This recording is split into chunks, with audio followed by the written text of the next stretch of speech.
D'arrivée, je suis tombée enceinte à 20 ans. Et là, il fallait que je bosse. Ouais. Donc, je me suis mise à travailler. Au début, je me suis dit, bon, bah, c'est pas grave, j'ai pas vraiment de diplôme, mais c'est OK, je sais bosser, puisque ça faisait quand même quelques temps que je savais travailler.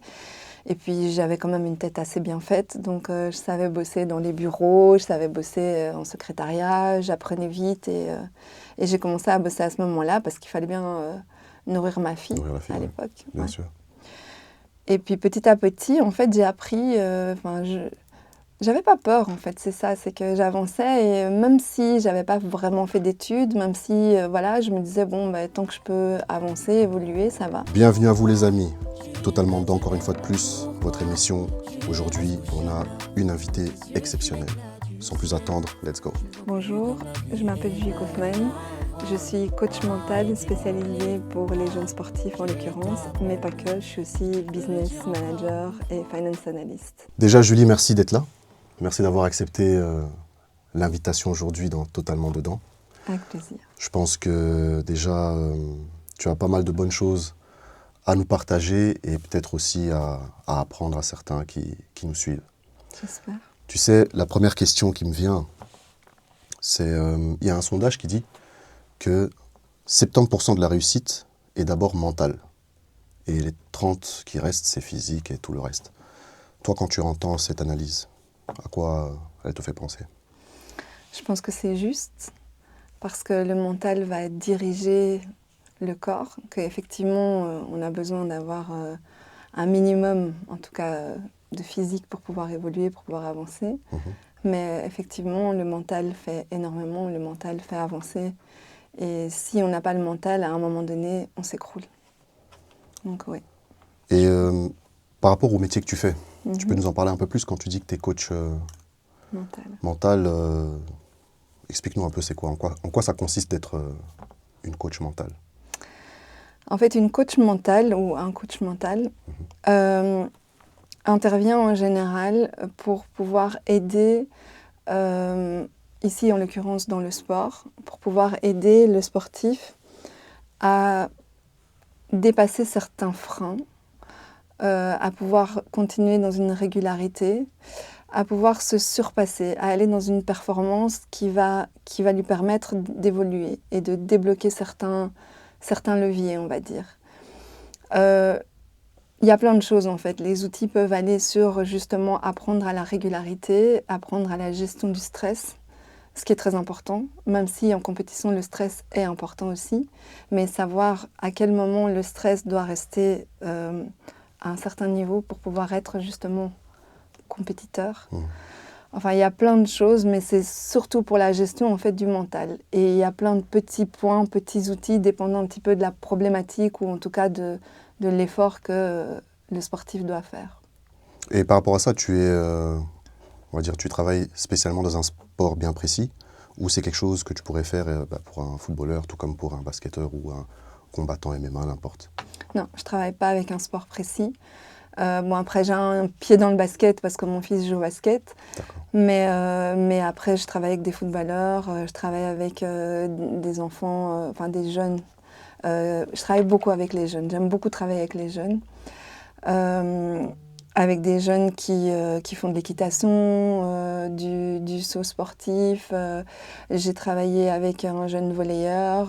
J'ai travaillé avec un tennisman, enfin un jeune qui faisait du tennis. Enfin, en fait, ma technique mentale n'est pas ciblée sur un seul sport parce qu'en fait, les problématiques restent toujours les mêmes. Ouais, c'est vrai. Mais tu sais, moi, à l'époque où j'ai commencé à pratiquer le sport, à pratiquer le foot, quand je regarde aussi, surtout cette époque-là, le métier que tu fais aujourd'hui, je pense, n'existait quasi pas. Et c'est, je pense, dû à ça qu'il y a un certain pourcentage qu'on s'est aussi retrouvé sur Internet qui dit que comme quoi il y a plus ou moins 46% des ex-sportifs qui finissent par la suite déprimés. Toi, maintenant, en vrai, par rapport au métier que tu fais, c'est quoi ce que tu proposes dans tes services ou qui, pour toi, peut permettre justement à un sportif de ne pas finir comme c'est ce pourcentage dont je viens de parler, par exemple? Alors moi, je travaille beaucoup sur la gestion du stress, mais surtout, je commence par une base de connaissance de soi, en fait. Parce que D'accord. pour pouvoir gérer son stress, il faut apprendre à se connaître et savoir comment on fonctionne. On fonctionne tous. Alors, on a un mode de fonctionnement basique, puisqu'on est tous des êtres humains. Mhm. Mais après, on fonctionne tous différemment. On a des bases, des triggers, des choses qui vont aller... on va plutôt choisir un chemin qu'un autre, qui est propre à nous et qui est propre à la manière dont on a été construit, si je peux dire. Ouais. Construit, ça veut dire le socle, la famille, L'éducation et l'environnement, tout. l'éducation, voilà, les expériences de vie. Tout ça va faire que on a un point, on va dire, de base. Et il faut apprendre à se connaître et apprendre aussi à quel moment on a des leviers qui vont se bloquer. Et ça, c'est vraiment la base.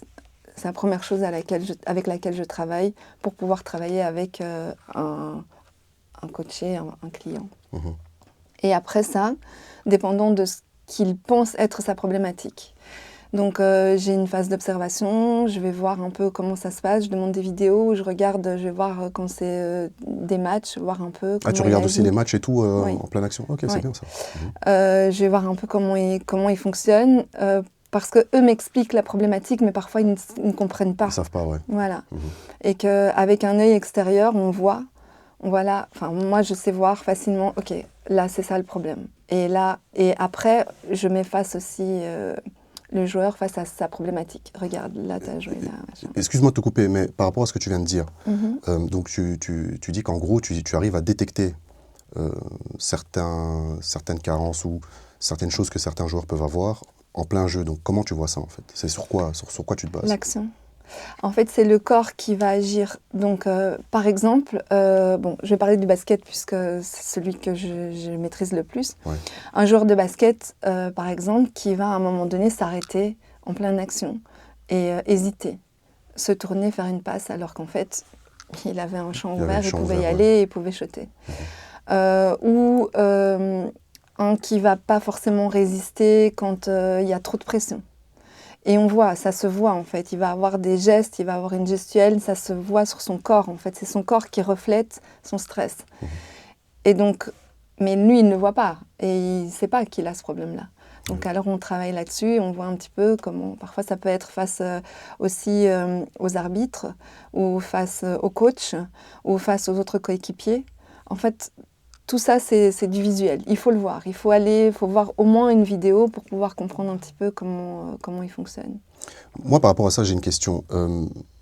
Toi, le métier que tu fais, Mhm. penses-tu que normalement les coachs devraient avoir les mêmes capacités d'observation justement de ce que tu dis, ou pas spécialement, ou bon, après ça risque de vous mettre beaucoup au chômage, Non, mais non. c'est pas le but, mais est-ce qu'un coach, le coach d'une équipe est censé avoir les mêmes capacités, ou de faire attention à ça et de gérer cette partie-là du joueur ou pas? Pour moi, c'est une évidence. Et oui, effectivement, ça manque énormément. Mm. Parce que, surtout avec les jeunes. Parce que les coachs, aujourd'hui, les coachs de sport, donc d'une équipe ou peu importe, a probablement une bonne lecture du jeu, une connaissance du sport, enfin, toutes des choses intéressantes et vraiment au niveau sportif, je dirais, mais n'a pas forcément la connaissance de comment fonctionne l'humain, de L'humain, comment ouais. fonctionne son joueur, ses joueurs. Et donc, il va faire des fautes. Alors, je ne dis pas qu'il doit connaître par cœur tous ses joueurs, mais au moins pouvoir détecter les forces et les faiblesses mentales de ses joueurs. Soit pour les guider, leur parler, soit pour savoir comment agir. Parce qu'il y a des joueurs qui ont besoin d'être, on va dire, fouettés. Ouais. Et puis, tu as d'autres joueurs, justement, qui ont besoin, parce que mentalement, dans leur mode de fonctionnement, ils ont besoin d'être plus, on va dire, Un peu plus choyés. choyé, ouais. Voilà. Et ça, c'est quelque chose qui fait que, ben justement, parfois, on a des joueurs qui abandonnent ou qui lâchent ou qui perdent la pression parce qu'ils n'ont eu que le bâton ou qu'ils n'ont que été choyés. Parce que l'un et l'autre n'est pas forcément bon pour tout le monde. C'est vrai, c'est vrai. Mais après, c'est vrai que ce que tu dis, moi je suis totalement d'accord avec ça.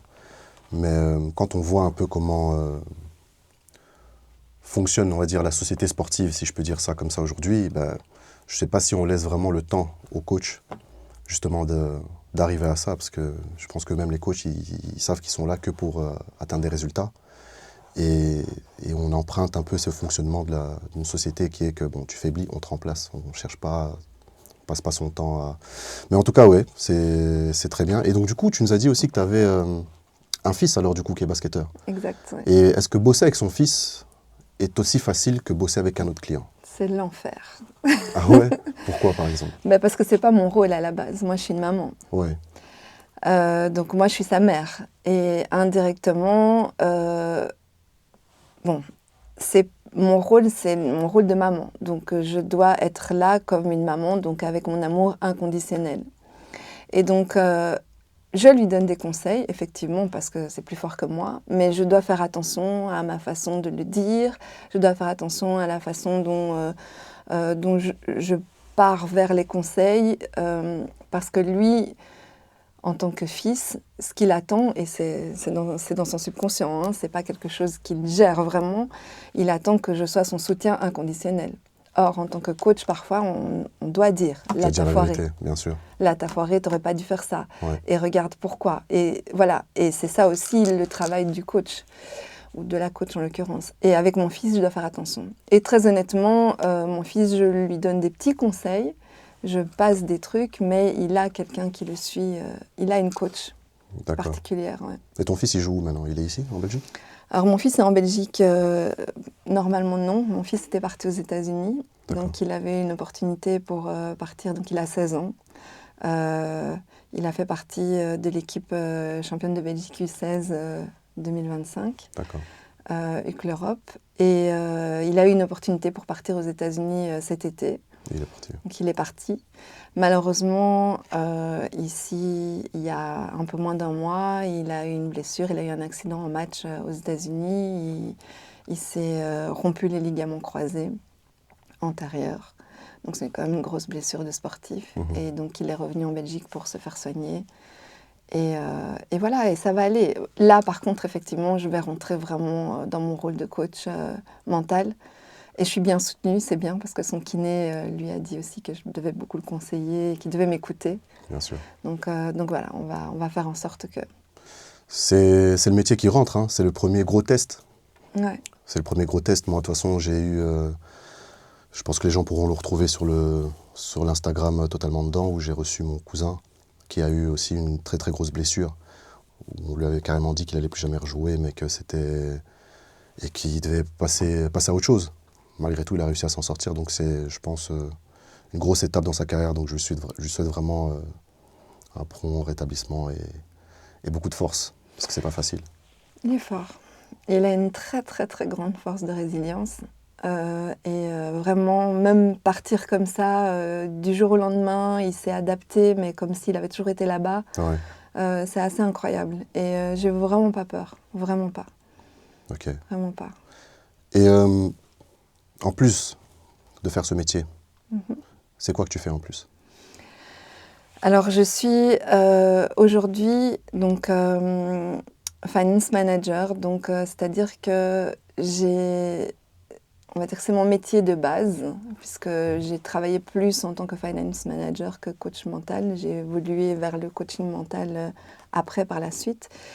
Donc, finance manager, c'est-à-dire que je travaille en finance, dans les départements finance. Je suis consultante, donc je suis totalement indépendante. J'ai ma propre société qui fait ça, enfin, en mon nom. D'accord. Et je fais des missions dans les entreprises où je vais aider le support financier, donc dépendant un petit peu de ce qu'il y a à faire. Aujourd'hui, pour l'instant, je travaille pour une fondation. Et je suis le lien entre la partie financière et toute la partie philanthropique. D'accord. Je ne sais pas si tu peux citer la fondation en question. C'est la Fondation Roi Baudouin, oui. D'accord, ok. Ouais. Ok. Il faut savoir que j'ai un parcours un peu particulier au niveau professionnel. Donc, je suis ce qu'on appelle une autodidacte. Je n'ai pas étudié. D'ailleurs, on allait y arriver doucement. Pardon. C'est un sujet, je pense, très très important, qui va parler à beaucoup. Donc, on va le faire de la meilleure des façons, on va dire. D'accord. Donc, après ce que tu viens de nous dire que tu fais déjà, dans ta vie personnelle, arrives-tu justement à te détacher de toutes ces fonctions ou de ces tâches que tu as? Ou alors, c'est quand même des choses qui tournent dans ta tête tous les jours? Comment tu fais pour vivre avec ça au quotidien, en fait? ou pour gérer tout ça au quotidien? Oui, j'arrive à détacher. En fait, un avantage, c'est que j'ai une grande force de résilience et j'arrive à mettre les choses comme elles doivent se mettre sur mon chemin, si je peux dire ça comme ça. Alors, je travaille parce que j'aime travailler et j'aime ce que je fais. Évidemment, quand tu es passionné, je pense que tu le sais, tu comptes pas vraiment tes heures, tu comptes pas vraiment ton temps. Bien sûr. Et en fait, ce que je fais, c'est que je travaille et puis quand je sens qu'il faut que je me pose un peu, je me pose un peu et j'ai appris en fait à gérer ce rythme-là. Mais c'est un chemin. J'ai vraiment créé ce chemin petit à petit pour arriver jusque-là. Et notamment, tu sais, quand tu apprends le coaching mental, je pense que les meilleurs coachs, c'est ceux qui ont fait un travail vraiment profond sur eux et qui ont été coachés, qui se sont fait coacher, qui se sont coachés eux-mêmes. En fait, mes outils, je les connais, je sais qu'ils fonctionnent parce que je les ai utilisés moi-même. Et que j'ai été affinée, chercher, voir un petit peu tout ce qui va autour. Et donc, mon parcours de vie m'a amenée aussi à parfois m'arrêter, faire un step en arrière, me dire, OK, là ça va pas. Et parfois, je dois me poser, je me pose, c'est OK. C'est OK. C'est une résilience. Et en parlant déjà de ton parcours, Mm-hmm. en voyant tout ce que tu as accompli, ou en tout cas tout ce que tu as accompli pour l'instant, on en vient à se demander, mais comment elle a fait? Quelles sont peut-être les études qu'elle a eu à faire pour ça? Quels sont les sacrifices? Parce que tout ça, on sait que c'est toujours des gros sacrifices, contrairement à ce que certains pensent. Dans ta jeunesse, en fait, qu'est-ce que tu as fait ou qu'est-ce que tu as mis en place pour aujourd'hui être la femme que tu es? Quelles sont les difficultés auxquelles tu as fait face? Et dis-nous-en un peu plus, s'il te plaît. Alors, dans ma jeunesse, il faut savoir que j'ai pas eu un parcours très lisse, si on peut dire ça comme ça. D'accord. Donc, j'ai grandi dans une famille plus ou moins classique, mais j'étais parentalisée. Donc, ça veut dire qu'en fait, à 9-10 ans, en fait, je m'occupais de la maison, on va dire. Okay. J'avais un papa qui était pas là, une maman qui était pas bien. Et un grand frère qui était pas là non plus, plus ou moins. Enfin bref, donc je m'occupais de la maison, j'ai grandi un peu comme ça, ce qui a amené à faire parfois des choix un peu particuliers. J'avais du mal à étudier, j'étais pas vraiment à l'aise avec les autres. Enfin voilà, j'étais un peu, oui, je sais pas, révoltée ou en colère, je sais pas très bien dire, mais je me sentais pas à l'aise avec les gens, avec les autres, et avec ma famille en l'occurrence. J'ai choisi un peu ma famille, j'ai choisi d'autres familles qui étaient là pour moi au moment où j'en avais besoin. Et puis j'ai quitté la maison, j'avais 17 ans et demi, donc j'allais encore à l'école, je travaillais les week-ends pour payer mon loyer, j'étais en coloc. Et puis, les choses sont arrivées. Je suis tombée enceinte à 20 ans. Et là, il fallait que je bosse. Ouais. Donc, je me suis mise à travailler. Au début, je me suis dit, c'est pas grave, j'ai pas vraiment de diplôme, mais c'est OK, je sais bosser, puisque ça faisait quand même quelques temps que je savais travailler. Et puis, j'avais quand même une tête assez bien faite. Donc, je savais bosser dans les bureaux, je savais bosser en secrétariat, j'apprenais vite et j'ai commencé à bosser à ce moment-là parce qu'il fallait bien nourrir ma fille à l'époque. Bien sûr. Et puis petit à petit, en fait, j'ai appris. J'avais pas peur, en fait, c'est ça, c'est que j'avançais et même si j'avais pas vraiment fait d'études, même si je me disais tant que je peux avancer, évoluer, ça va. Et au niveau d'études, excuse-moi de te couper, ton niveau d'études, parce que tu dis que tu n'as pas fait d'études, tu t'es arrêté où? En fait, donc, comme je détestais l'école et aller à l'école, j'ai été jusqu'en 6e secondaire, mais professionnelle. D'accord. Donc, j'ai pas fait de 7e, donc j'étais en travaux de bureau, donc j'ai appris une bonne base de comptabilité, une bonne base de plein de choses. En fait, pour moi, c'était le chemin le plus facile parce que je pouvais faire des stages sans forcément être derrière un bureau à écouter un professeur parler parce que ça, c'était pas possible, j'arrivais pas. Ouais, c'était pas ton truc, bien sûr.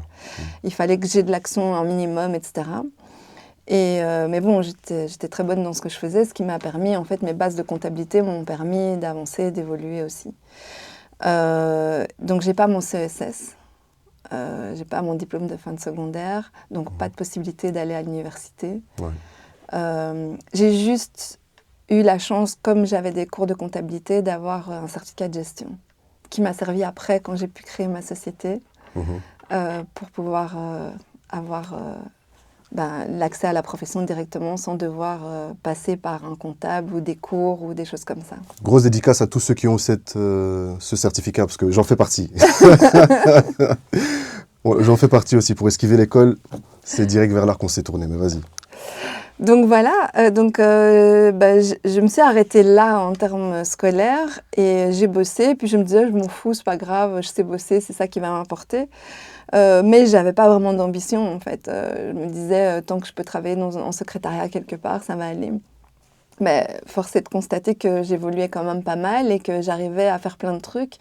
Et je bossais pour des boîtes où j'étais un peu en roue libre parce que justement, les patrons savaient que je pouvais faire plein de choses, vraiment, vraiment beaucoup de choses. Jusqu'à un moment donné où j'ai perdu mon boulot, mes ententes avec le patron, voilà, j'ai perdu mon boulot et je me suis retrouvée sans rien. Et tu étais déjà maman à ce moment-là? Oui, j'avais ma fille. J'ai commencé vraiment à travailler, je me suis mise vraiment sur le marché du travail quand j'ai eu ma fille. D'accord. Donc ma fille avait 3 mois. Quand je suis sortie de congé de maternité, donc ma fille avait 3 mois. Et donc je me retrouve sans boulot et je me dis, tu sais quoi, je m'en fous en fait, je vais partir vivre à Londres. Dans ma tête, je me dis, je vais faire ça. Et j'ai un pote pour qui je faisais ça, qui était graphiste, je faisais sa comptabilité, je faisais ses TVA et tout ça pour l'aider un peu, qui me dit « Ah mais attends, là, il y a quelqu'un qui cherche un comptable, machin. Je suis pas comptable, laisse-moi tranquille, moi j'aime pas la comptabilité. Ouais mais vas-y quand même. Ouais, je vais appeler. » Le directeur financier en question, très grosse boîte, une agence média, m'appelle, parce que mon pote lui a donné mon numéro. Oui, voilà, je voudrais vous rencontrer. Oui, mais moi, je pars à Londres, j'avais mon billet. Tu avais déjà ton plan, ouais. J'avais mon billet, ma fille partait en voyage scolaire, j'allais aller là-bas m'installer, j'avais un pote qui pouvait m'aider, enfin voilà, bon, très bien. Je dis, bon, allez, il m'appelle, il me fixe un rendez-vous. Venez, j'ai quand même envie de vous rencontrer. Bon, ok, je viens, sans CV, sans rien, vraiment, rien à foutre.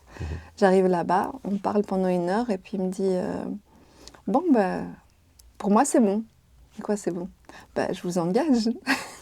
Je dis, ah, mais pourquoi? Pourquoi moi? On me dit, parce qu'on n'a pas de blonde dans le département, et donc ce serait peut-être bien d'avoir une blonde. Et très honnêtement, j'étais engagée à ce moment-là comme assistante contrôleur, donc contrôleur de gestion, pour préparer le reporting aux actionnaires anglais, parce que c'était une boîte qui était en majorité actionnaire avec des Anglais. Et comme j'avais dit que je partais à Londres, il s'est dit, la fille, elle parle anglais, c'est bon. Et elle connaît un peu les chiffres, c'est ce que mon pote lui avait dit, c'est bon.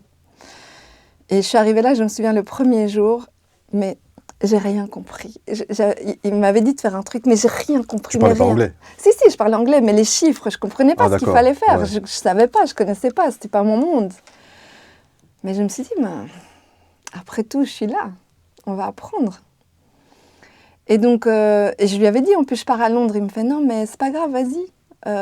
Tu vas rencontrer des actionnaires et tout, voilà l'adresse, et puis on te remboursera ton billet, machin, tout ça, tranquille. Je me dis, tranquille, on va me rembourser mon billet.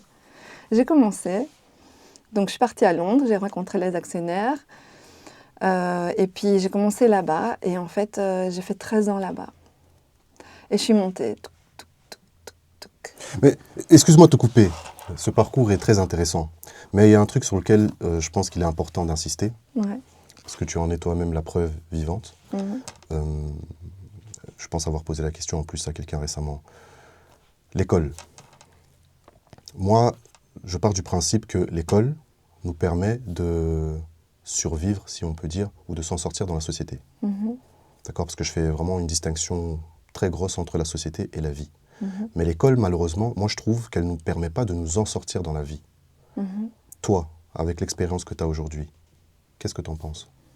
Ou aussi, une petite sous-question, penses-tu que justement il faudrait inclure aussi ce côté coaching de vie dans la scolarité, vu le temps que nos enfants passent là-bas, ou pas forcément? Si, bien sûr, bien sûr. En fait, ça devrait faire partie du programme parce qu'en fait, moi, par exemple, mon aversion à l'école n'était pas un problème d'intelligence ou un problème un problème. Bon, d'abord, j'avais un parcours de vie. C'est vrai que je devais travailler, que c'était difficile, que voilà, j'étais pas non plus dans un monde joli, gentil, où je rentrais à la maison, maman m'avait fait mon petit plat, je rentrais à la maison, il fallait que je cuisine, ou que je fasse des courses, ou que je gère mes factures, enfin voilà. Mais au-delà de ça, effectivement, en fait, on n'a pas tous cette faculté d'apprentissage comme aujourd'hui les livres sont faits. Et apprendre à se connaître, c'est aussi apprendre à savoir comment apprendre. Et apprendre à savoir comment on va gérer les choses, et surtout à l'adolescence, en secondaire, comment est-ce que... Il y a plein de choses qui se passent, c'est la vie, les secondaires. C'est le début c'est la sortie de l'enfance où on est cocooné, on va dire, a priori, ou en tout cas, on est encore un enfant protégé, où on rentre un peu dans la jungle. Dans la réalité. Oui, avec tout ce qui va autour, avec les fréquentations, avec les remarques, avec l'ego qui commence à ressortir, pourquoi ça fait mal, avec la réalité de la vie. On n'est pas tous égaux, que ce soit en termes sociaux, que ce soit en termes de richesse, que ce soit, peu importe, et aussi en termes d'apprentissage. Et on ne fonctionne pas tous de la même manière. Et pour être tout à fait honnête avec toi, moi j'ai appris il y a peu de temps que mon cerveau ne fonctionnait pas comme celui de tout un chacun. Je ne le savais pas. Maintenant ça a du sens parce que je comprends mieux pourquoi j'avais tellement de mal à apprendre à étudier, alors que sur certaines choses, sur certains points, alors qu'en fait, une fois que j'avais compris, j'explosais tout. Mais il fallait que j'arrive à comprendre et qu'en fait la manière dont c'était expliqué, non, ça ne me convenait pas. Et en fait, ça ne convient pas à plein d'enfants. Pour moi, aujourd'hui, l'école, on te met dans des cases, tu dois apprendre et tout le monde doit apprendre la même chose. La même chose, ouais. Alors, on a, je pense, appris le théorème de Pythagore. Est-ce que tu as utilisé dans ta vie le théorème de Pythagore jusqu'à présent? Moi, Très oui. honnêtement. Oui, j'ai utilisé récemment. Ah, bien. J'ai utilisé récemment... écoute, je devais descendre mes poules. Non, je rigole. On sait très bien que, malheureusement, et en soi, ça, c'est même au niveau des langues. Hein, ce que j'ai appris en anglais ou en néerlandais à l'école ne m'a pas vraiment servi, à part pour dire bonjour et au revoir et s'il vous plaît. Mais oui, moi, justement, c'est un truc qui m'a toujours percuté parce que je fais aussi partie un peu de ceux qui auraient pu scolairement faire peut-être de belles choses, mais j'étais aussi un peu désintéressé et plus jeune, je ne captais pas le pourquoi, mais c'est peut-être justement en grandissant, comme tu dis aussi, avec les expériences de la vie, qu'on finit par s'en rendre compte. Mais toi, tu es pour l'expérience. Donc quand je te parle de l'expérience, c'est l'expérience, si je peux dire, au niveau des études. Bien sûr. Au niveau des distinctions, ou alors l'expérience, au niveau du vécu. Alors... En tout cas, si tu dois faire le choix de coaching, est-ce que tu écouterais quelqu'un qui a des qualifs ou quelqu'un qui te dit, écoute, moi, je viens sur base de ce que j'ai vécu, et pas ce qu'on vous raconte dans vos cours? Est-ce que je peux sortir un joker? Ça dépend lequel. En fait, les deux se valent, mais... alors, si je dois dire ma première réponse, ce serait plus la vie. Parce que c'est la vie... Donc le vécu. Ouais, le vécu. D'accord. Donc c'est le vécu qui va plus te mettre vraiment face à la circonstance et du coup t'apprendre les choses pour toi, puisqu'en fait tu vas le vivre. Mais après, dépendant un petit peu de qui tu es, dépendant un petit peu de ce que tu as comme vécu sur ton chemin, ce que tu as eu sur ton chemin, tu vas pas forcément agir ou réagir de la même manière. Tu vois, une personne qui a eu un vécu très classique, très simple, qui n'a jamais eu de trauma, on a tous eu des traumas, mais des traumas très lourds, ou même face au trauma, une personne qui va réagir ou agir. Voilà, chacun agit et réagit différemment. Donc c'est un peu particulier de dire que forcément l'école de la vie, on va dire ça, va être meilleure que la qualification. Je pense que si on doit rester dans un principe classique, au moins la qualification est mieux que l'école théorique. Et sur le principe de qualification, là aussi, chacun va pouvoir y mettre du sien, mais au moins c'est un petit peu plus linéaire pardon, et Ouais. que chacun peut aussi avoir à peu près le même chemin. Ouais. J'ai 3 enfants, donc j'ai ma fille dont je parlais que j'ai eu à 20 ans, j'ai mon fils donc, qui est basketteur, et puis j'ai une plus petite qui va avoir 13 ans maintenant. Mes 2 filles ont des parcours scolaires un peu plus difficiles. Pas du tout parce qu'elles ne sont pas intelligentes, parce qu'on a fait aussi des tests, etc. Bon, ma fille aînée aujourd'hui est diplômée, etc. Tout va bien. Mais elle a eu un parcours compliqué et je me souviens qu'on a eu cette discussion, elle et moi, parce que quand elle est rentrée à l'UNIF, c'était vraiment difficile pour elle. Et elle s'en voulait. Elle était, Elle avait la volonté, en fait. Mais oui, oui, vraiment. Et elle se disait, mais qu'est-ce qui ne va pas avec moi? Pourquoi j'y arrive pas, vraiment? Et je me souviens qu'on a eu cette discussion où je lui disais, mais tu sais, tu peux apprendre autrement. Tu seras tout aussi bien si tu apprends autrement. Si tu es capable de travailler, va travailler, apprends sur le terrain, apprends... et c'est là où, en te mettant en contact... Bon, c'est mon expérience. Je ne pousse pas à ça pour tout le monde, mais c'est vrai que moi, mon expérience, ça a été ça. C'était face à un truc où j'ai rien compris, où je me suis dit, mais il faut que je comprenne, en fait. Tu as dû te dépasser d'une certaine façon, quoi. Sortir Oui. de ton lieu de confort pour... Oui, bon, j'ai jamais vraiment été dans une zone de confort, mais tu Enfin, vois, zone me de confort, dire... oui. Ouais, c'est plutôt Mais- dans un principe Ouais. de... je dois comprendre. Il faut que j'y aille. Et j'y vais. Et c'est intéressant et ça m'intéresse, en fait. Et j'ai envie de comprendre. Et une fois que tu passes le step, tu dis, ouais, mais j'ai compris, mais c'est trop bien. Et pour être tout à fait honnête avec toi, je me suis retrouvée au même niveau que des gens qui avaient fait 5 ans à Solvay, en finance. Mhm. Qui avaient fait un master en finance à Solvay. Et bon, je ne leur disais pas que moi, je ne l'avais pas fait, le master. Mais dans les discussions, ouais. on se valait. Ouais. On se valait clairement. Voire même, j'avais une autre façon de voir les choses parce que moi, je l'avais appris par moi-même. Et ça, c'est un truc qui vaut de l'or. Après, voilà, j'ai fait... Enfin, je peux continuer sur ce parcours parce que ça, c'était que le premier step, en fait. C'est 13 années là-bas. Et donc, à un moment donné, je me suis sentie un peu en zone trop confortable, et donc en pilote automatique. Et je me sentais pas bien. Mentalement, je me disais, mais c'est pas possible, je peux pas faire ça toute ma vie. Je suis là, je connais, mais vraiment, par cœur. J'étais à un niveau où j'avais été jusqu'à faire... je faisais même des sous-tâches, en fait, des tâches qui étaient en dessous de mon travail, pour pouvoir aider les autres, pour pouvoir évoluer, pour comprendre aussi comment ça fonctionnait. Enfin, vraiment, tout un principe. En comptabilité, il y a plein de choses à faire. Il y a des encodages, il y a les achats, il y a les factures, il y a les audits. Enfin, il y a vraiment plein de choses. Moi, j'étais en finance et je devais, en fait, reporter les chiffres. Donc, il fallait que je comprenne comment les chiffres étaient arrivés comme ça, ce qui se passait dans le business, etc., etc. Bref, j'étais vraiment en mode pilote automatique. Et je déprimais. Et donc, à un moment donné, je me suis dit, non, c'est pas possible, je peux pas faire ça comme ça toute ma vie. Mais c'est vrai qu'en fait, c'est là où j'ai tout appris. Donc, est-ce que je serais capable de le faire ailleurs? Et là, j'ai commencé à chercher. Sans rien dire, je commençais à prendre des congés, à aller voir un peu. Et je me suis retrouvée face à des agences de recrutement, des grosses agences de recrutement. Parce que je me suis dit, mais après tout, bon voilà, j'ai fait mes preuves, j'ai fait 13 ans là-bas. 13 ans dans la même boîte, ouais. Voilà, je viens avec ce titre-là et je ne vais pas descendre en dessous. Ça, c'est clair, net et précis. Je ne lâche pas la proie pour l'ombre. Et je me suis retrouvée face à des gens qui m'ont dit, mais madame, c'est très bien, mais vous n'avez pas le diplôme. Ouais. Comme en Belgique. On était en Belgique. Ah, ben voilà. Puis je disais, ben oui, c'est vrai, mais pourtant je bosse, vous voyez, et je bosse pas n'importe où. C'était une grosse boîte, c'était pas n'importe quoi. Oui, mais voilà, vous voulez tel salaire, parce que clairement, j'allais pas non plus descendre mon salaire. Vous voulez tel salaire, mais vous avez pas ceci, cela. Ben, ok, ben c'est pas grave, switch.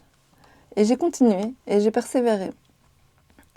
Honnêtement, j'ai pas fait 50 agences, j'ai pas fait 50 trucs. J'étais sur le marché, j'ai ouvert le truc. Puis je suis tombée sur une nana dans une agence de recrutement pas très connue qui m'a dit ah ben moi j'ai un truc pour vous. Elle m'a mis en contact avec, blablabla. J'ai signé, j'ai augmenté mon salaire de 25%. Et là j'ai bossé pour une boîte qui travaille avec l'Afrique, où je suis rentrée comme contrôleur groupe pour le HQ avec, en fait, Je suivais des filiales locales, donc j'aidais les filiales locales à reporter leurs chiffres pour le siège social qui se trouve à Bruxelles. Mais tu sais, avec tout ça, Mhm, connaissant la société dans laquelle on est, mhm, je sais que déjà, c'est pas toujours évident d'être une femme. mhm. Ok. Alors, encore plus, une femme entreprenante, ou entrepreneuse, ou, tu vois, businesswoman, si je peux dire. Toi, dans ce monde qui est de base un monde d'hommes, viril, Mhm. comment tu fais pour t'en sortir? Parce qu'on sait, selon les bruits de couloir qu'on entend tous, hein, que pour arriver à ces niveaux-là, des fois, il faut pactiser, ou alors, c'est les bruits de couloir. Moi, je suis là pour parler des bruits de couloir. Ou alors des femmes en général, elles acceptent des fois des trucs pour atteindre un certain niveau et tout. Et toi, à l'heure d'aujourd'hui, qu'est-ce qui a fait ta force pour réellement réussir à t'imposer parce que dans un monde où il y a beaucoup d'argent, ben forcément, il y a beaucoup d'hommes, de femmes aussi. Mais tu vois ce que je veux dire. Toi, comment est-ce que tu as fait pour te fortifier et à quoi tu t'es accroché pour justement euh, garder ta dignité, tes principes et surtout ne pas te faire écraser? Alors, pour être tout à fait honnête avec toi, à ce moment-là, j'étais en mode je m'en fous, j'avance. Et je ne me posais pas trop de questions. Je ne me rendais pas vraiment compte de la force que j'avais, je ne me rendais pas vraiment compte de... Mais j'avançais. Euh, je, je pensais beaucoup au facteur chance. Je pensais que j'avais de la chance de tomber sur des gens, d'avoir des opportunités. Je me disais, bah tiens, ouais, c'est génial, j'ai de la chance parce qu'on, voilà, quelqu'un croit en moi, on me donne la chance de ceci, cela. Jusqu'à un moment donné où, en fait, le facteur chance, c'est bien, mais la capacité, elle est là. Et en travaillant notamment dans cette boîte-là, avec l'Afrique, avec d'autres personnes qui venaient de différents horizons, je me suis rendu compte que j'avais un pouvoir. Euh, ce pouvoir venait de ma façon de m'exprimer, cette force tranquille que j'avais, vraiment. Parce que j'ai toujours été même très nerveuse, très calme. J'avais cette force d'avancer, de pouvoir expliquer les choses simplement, notamment quand je travaillais avec les filiales, de toujours être à l'aise, peu importe qui j'ai devant moi. Je peux avoir le roi devant moi, un président, j'ai aucun souci. Et ça m'aide aussi, probablement par rapport aux gens avec qui j'ai grandi. Mhm. Euh, et ça a été une force. Et c'est là aussi où j'ai compris que j'étais capable de coacher. Et que j'ai compris que j'avais cette force qui pouvait l'idée, qui pouvait guider des personnes qui pensaient, qui étaient plus, on va dire, plus faibles. C'était pas une faiblesse, mais tu vois, comment expliquer, qui doutaient plus, qui pensaient qu'ils n'avaient pas les capacités. Et en fait, je me rendais compte que ma voix, quand j'arrivais et que je posais mes mots, j'expliquais quelque chose, avait du poids. Et c'est vraiment cette expérience-là, c'est à ce moment-là que j'ai commencé à réaliser. Et là, je me suis dit, OK, là, il faut que moi, je me prenne en main Il y a quelque pour chose à pouvoir faire, avoir quoi. pour pouvoir avoir le poids, pour pouvoir développer un peu plus cette force que j'ai à Ok. l'intérieur de moi.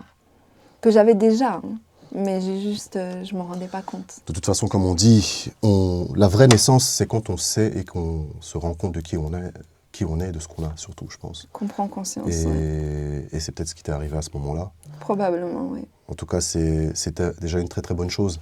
Mais maintenant, avec tout ce parcours que tu as eu, si maintenant tu l'as tombé face à une personne qui peut-être nous regarde et est en train de douter, se dit ah non en vrai ça va pas marcher, ou en vrai je suis dans mon confort, c'est très très bien, j'ai pas envie de tenter, ou une personne peut-être qui n'est même pas dans un confort tout court, mais a peur, cette peur de l'échec toi, quel est le commentaire que tu pourrais faire ou la phrase encourageante que tu pourrais avoir pour ce type de personnes-là, et ce qu'elles traversent bien sûr. Après, dans un principe que, bon, c'est moi, hein, Ouais. je me suis rendu compte il semblerait qu'on n'ait qu'une vie et que si on ne la vit pas vraiment, on passe peut-être à côté de quelque chose. Et qu'en fait, tant qu'on est en vie, on peut avancer. Euh, Ça, c'est mon parcours professionnel. J'ai vécu d'autres choses. J'ai vécu des choses lourdes, dures, j'ai vécu une maladie, j'ai perdu des êtres chers, j'élève seule mes enfants. Tout ça fait que petit à petit, j'ai compris que en fait, tant que tu es en vie, tu te lèves, tu marches, tu avances. Parce que une fois que tu te mets en route, le parcours, même s'il est difficile, tu peux regarder derrière et te dire « mais putain, j'ai accompli ça ». Mais en fait, même si tu crois que tu n'es pas capable, tu regardes derrière, tu te dis, mais en fait, si, je suis capable. Parce que regarde, j'ai fait ça, ça, ça, ça, ça. Et on a tous fait des choses, tous. Tous fait des choses qui n'étaient peut-être pas forcément au moment même, on se disait qu'on n'était pas capable de le faire, et pourtant, on l'a fait. Et on s'est levé, on a continué. Et on s'est aussi parfois pété la gueule, mais c'est pas grave, c'est pas grave. En fait, c'est quand tu tombes, tu te relèves. Et tu t'avances. Et tant que tu es vivant, il faut y aller, il faut avancer. Tant que tu es vivant, il faut y aller. Parce que sinon, tu risques quoi en fait? Tu risques quoi? À part vivre, à part réussir. Tu risques quoi? Parce que tu apprends toujours. Tu te pètes la gueule, mais tu as appris. Tu marcheras plus sur ce chemin-là parce que tu t'es pété la gueule. Tu as appris que ce chemin-là, il n'est pas bon, il est trop boueux, ça va pas. Il y a du verglas. Voilà. Il y a du verglas, tu sais que là, il vaut mieux pas prendre cette route-là. Mais c'est pas grave, tu as appris. Et si tu n'avais pas pris cette route-là, tu n'aurais pas su. C'est vrai. Donc les difficultés, c'est ça qui nous forge. C'est une formation. T'apprends, ouais, c'est ça, t'apprends. Et il y a un truc aussi, c'est que... Alors, encore une fois, c'est moi et c'est quelque chose que j'essaie d'inculquer à mes enfants et que j'essaie d'inculquer aussi aux personnes que je suis. C'est qu'il n'y a pas... En fait, il n'y a pas d'échec vraiment. Parce qu'un échec, c'est un apprentissage. Et c'est important de se dire que ça fait toujours partie de la vie. Donc c'est notre vie en fait, on avance. C'est un parcours. Oui, vraiment. Et ça te donne de la force et ça te fait avancer. Et tu as des cicatrices, c'est ok en fait. Et ta cicatrice, elle te rappelle que ouais, t'es passé par là. Et purée, t'es fort en fait. T'es vraiment fort. Parce que tu as réussi à dépasser ce mood-là. Et avant, t'étais comme ça, mais aujourd'hui, t'es comme ça. Et ça t'a permis de vivre tout ça, d'apprendre toutes ces choses-là. Donc continue, avance. Merci coach pour l'espoir que tu es en train de me donner. Je crois que je vais me lancer dans un sport. En sortant d'ici, je vais aller m'inscrire, je sais pas, je vais faire des sports hippiques. Tu connais les sports hippiques? Bien sûr. Hippique ton vélo et tu connais pas? Oh là là. N'importe quoi. Non, mais en tout cas, c'est bien ce que tu dis et c'est très, très encourageant. J'espère aussi que les personnes concernées vont saisir ce message et cette bouée que tu leur envoies en fait d'une certaine façon. Mais pour l'avenir maintenant, c'est quoi tes projets? C'est quoi que tu aimerais concrètement accomplir avec tout ça? Alors, je suis en train de préparer donc vraiment une com parce que pour l'instant, je travaille vraiment sur du bouche à oreille. Ouais. Donc, j'ai des clients qui viennent via des clients et ça tourne, hein, c'est pas un problème. Mais je voudrais, comme j'ai créé une méthode vraiment bien spécifique de coaching, donc qui lie la PNL, donc la programmation neurolinguistique, qui est en fait, c'est une technique en fait de coaching qui va justement lire un peu tous les gestes du corps, etc., voir un peu comment le corps fonctionne pour pouvoir débloquer certaines choses, de la psychologie, un principe énergétique parce que je crois très fort aux énergies. En fait, bon, on est des êtres d'énergie, donc on fonctionne à l'énergie, la chaleur, etc., etc. Bien sûr. Et il y a tout un principe aussi autour. Et donc, j'ai créé ma propre méthode de neuroperformance, alignement émotionnel, parce que c'est important en fait, de comprendre que l'émotion va donner de l'énergie aussi. Donc là, maintenant, je vais commencer à donner une formation avec une amie qui est psychologue. On part aussi sur des workshops, donc on m'a appelé au Canada pour aller faire des conférences, des workshops un petit peu. J'ai des contacts aussi avec les écoles de basket avec qui j'ai eu des contacts pour mon fils. Enfin voilà, on en a parlé et on est parti là-dessus vers les États-Unis. Clairement, j'ai envie d'apprendre plus aux coachs, aux enseignants, aux thérapeutes, parce que même les thérapeutes, avec leur formation psychologique, n'ont pas forcément tous les outils pour lire et pour agir et pour donner des outils aux gens pour pouvoir aller mieux, pour pouvoir évoluer, pour pouvoir se surpasser. Donc ça, c'est vraiment mon projet professionnel coaching qui va aller vers ça. Mais évidemment, après, j'ai 250 000 autres projets. J'écris un livre. Je suis un peu hyperactive, hein, donc je fais 10 000 choses à la fois. Il n'y a pas de souci. On est tous totalement dedans ici, donc voilà. C'est le principe. Mais j'avance, j'ai des partenariats, j'ai pas mal de choses qui sont en train de se mettre en place et qui vont aller vers le bien. J'aspire vraiment à mettre des choses en place pour pouvoir lancer une mission en fait. Je suis dans un mood de mission, vraiment. Okay. Vraiment. De toute façon, c'est le principe de l'émission et moi-même, je le dis toujours, le plus important dans ce que tu fais, c'est d'être totalement dedans. Dans tout ce que tu fais, dans tous les talents que tu as, dans les dons. Comme tu dis aussi, cette mission, je pense qu'on a tous une mission sur Terre. C'est juste à chacun de connaître sa mission, de savoir comment s'armer aussi pour mener cette mission à bien. Et ça fait plaisir justement d'avoir aussi quelqu'un comme toi qui a quand même une bouche porteuse, parce qu'il y a plein de gens derrière qui pensent comme toi ou qui voient cette chose comme tu la vois aussi, mais qui n'ont personne, qui n'ont pas de référence. On a une époque où il faut des références, donc moi tout ce que je te souhaite, c'est de pouvoir atteindre tout ça. Déjà aussi. Et la dernière question que j'aurais pour toi, c'est si tu devais te réincarner en un animal, lequel tu choisis? La panthère. Pourquoi la panthère? Parce que la panthère, elle a une force tranquille. Et quand tu es coach mental et quand tu soutiens mentalement les gens, c'est important. Tu n'es pas sur le terrain, en fait. Tu es un petit peu derrière. Et la panthère, elle est calme, elle attend, elle est posée. Et elle voit ce qui se passe autour, ce qui se passe avant d'agir, en fait. Et je me définis bien là-dedans. J'aime beaucoup ce principe-là. D'accord. Oui. En tout cas, merci à toi d'avoir honoré cette invitation. Avec plaisir. D'avoir dit ce que tu as dit. Merci beaucoup. Je pense que ça va parler à beaucoup, que ça va toucher beaucoup. Et nous, on te souhaite que des bonnes choses, bonne continuation à toi. Merci. Et que tous tes rêves puissent se réaliser. Et peut-être que, comme je dis, on entendra parler de toi en tant que conseillère d'une grande personnalité ou même d'un grand sportif, pourquoi pas, c'est ce qu'on te souhaite. Et pour le reste, merci beaucoup en tout cas. Merci en tout cas d'avoir été aussi nombreux à nous suivre. Restez totalement dedans pour le prochain épisode. Oh Dieu t'a choisi au prix de sa vie, comme l'incendie.